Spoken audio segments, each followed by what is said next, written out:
عن سنتی فلیس منی او کما قال علیہ الصلاۃ والسلام۔ میرے نبی صلی اللہ علیہ وسلم کا فرمان ہے کہ نکاح میری سنت ہے، اور جنہوں نے نکاح نہیں کیا وہ گویا کہ وہ آدھا ہی ایمان پہ لٹکا ہوا ہے۔ نکاح ہونے کے بعد پھر وہ پورا مکمل دین پر پھر وہ آ گیا۔ تو اس لیے یہ ہماری فرمان نہیں ہے، یہ آقا صلی اللہ علیہ وسلم کا فرمان ہے۔ اور دوسری بات یہ ہے کہ نکاح کے لیے ہم لوگ جو دیکھ رہے ہیں کہ مال و دولت کا ہونا شرط ہے، یا بہترین سے بہترین سیلری ہونا شرط ہے، ایسا کچھ نہیں ہے، بلکہ حدیث میں یوں آتا ہے کہ اللہ کے رسول صلی اللہ علیہ وسلم نے جو ترجیح جو دیے ہیں وہ دینداری کو دیا ہے۔ اس لیے جس کے اندر چاہے وہ امیر ہو، غریب ہو، فقیر ہو، عالم ہو، جاہل ہو، چاہے انجینئر ہے، ڈاکٹر ہے، مگر اس کے اندر دینداری ہے تو پہلے اس کو ترجیح دی جائے، مال و دولت کو ترجیح نہیں دیا گیا ہے۔ اور دوسری بات یہ ہے کہ ہر انسان کو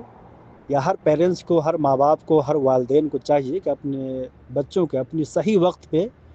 اس کو نکاح کر دیا جائے، کیونکہ پھر جوانی جب ڈھل جائے گی تو دوبارہ سے ہم جب پوری دنیا کے سائنسداں کو لے لیں، پوری دنیا کے ڈاکٹر کو لے لیں، ان کی من مرضی کے مطابق، ان کی خواہش کے مطابق ان کو پیسے دے کر کے پھر ہم چاہیں گے کہ پھر سے ہم اپنا جوانی کو لوٹا دیں، تو کوئی ڈاکٹر ایسا نہیں جو دنیا میں پیدا ہوا ہے جو ہماری جوانی کو پھر سے وہ لوٹا دے۔ اس لیے اللہ رب العالمین نے جو ہمیں بہت بہترین اور بہت قیمتی جو یہ وقت دیا ہے، جو جوانی دیا ہے، تو صحیح وقت میں اپنے بچوں کا بھی نکاح کراوے۔ اور جو ہم میں سے بہت سارے نوجوان، ہماری بہت ساری خواتین پردہ نشی، ہماری ماں بہنیں جو ابھی تک نکاح نہیں کیے ہیں، تو صحیح وقت میں چاہیے کہ ان کو نکاح کر لیں۔ آپ کا ایجوکیشن کا مسئلہ ہے، تعلیم کا مسئلہ ہے، آپ بعد میں بھی تعلیم حاصل کر سکتے ہیں، اس کے اوپر کوئی پابندی عائد نہیں ہے،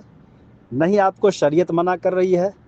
نہیں آپ کو کوئی یونیورسٹی یا کوئی کالج یا کوئی اسکول یا کوئی کسی مدرسہ کی یہ ان کا پراودھان ہے یا ان کا قانون ہے کہ نہیں شادی کے بعد جو ہے آپ جو ہے تعلیم حاصل نہیں کر سکتے ہیں۔ تو صحیح وقت میں ہر انسان کو چاہیے کہ اپنے بچوں کو نکاح کرا دے، بہتر ہے۔ ورنہ جو بچے جو گناہ کریں گے وہ تمام گناہوں کا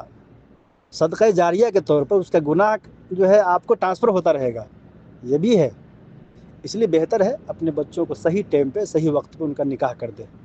اور دوسری بات یہ ہے کہ ہم لوگ ڈھونڈتے مال و دولت، تو مال و دولت قرآن میں صاف صاف کہا گیا ہے سورہ تکاثر میں، الہاکم التکاثر حتی زرتم المقابر، کہ انسان کی خواہش جو ہے کبھی بھی ان کا خواہش مکمل نہیں ہونے والا ہے۔ ہمارے پاس ایک مکان ہے، دوسری مکان کی خواہش میں ہے، ایک گاڑی ہے، دوسری گاڑی کی خواہش میں ہے۔ ہر انسان جن کے سیلری 4000 ریال ہے ان کی خواہش ہے کہ 8 ہو جائے، 8 ہے ان کی خواہش ہے کہ 20 ہو جائے۔ تو یہ خواہش کبھی ختم نہیں ہونے والی ہے، اس لیے بہتر ہے کہ انسان کی خواہش جو ہے نا، قرآن میں کہا گیا کہ ان کی قبر کی مٹی ہی بھر سکتی ہے۔ اس لیے بہتر ہے جو جیسا جو عمر ہے ہمارے پاس، صحیح وقت میں ہمیں نکاح کر لینا بہتر اور افضل ہے۔ مال و دولت کے بارے میں یوں کہا گیا ہے کہ وَأَمْوَالُكُمْ وَالْأَوْلَادُكُمْ وَالْفِتْنَةُ، کہ مال اور اولاد وہ دونوں ہمارے لیے فتنہ ہے۔ گرچہ اگر ہم صحیح مال کو صحیح جگہ پہ خرچ کریں گے تو پھر ہمارے لیے بہتر ہے، اپنے اولاد کو صحیح تعلیم دے رہے ہیں تو پھر ہمارے لیے بہتر ہے۔ اگر صحیح تعلیم نہیں دیے یا مال و دولت کو اگر ہم اس میں سے زکوٰۃ نہیں نکالے، صحیح جگہ پہ اس کو صرف نہیں کیے، مساجد میں، مدارس میں، یا غریبوں میں، یتیموں میں، یا جو مجبور ہے، ایسے وقت ایسی جگہوں پہ اگر خرچ نہیں کریں گے تو پھر وہ مال و دولت پھر کسی فائدہ کے بھی نہیں ہے، وہ پھر ہمارے لیے فتنہ ہے۔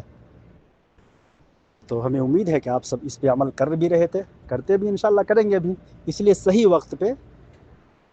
ہم اپنے بچوں کو، یا ہم خود جو بہت سارے ہمارے نوجوان یا بہت سارے خواتین ہیں، تو صحیح وقت پہ ہم نکاح کریں انشاءاللہ۔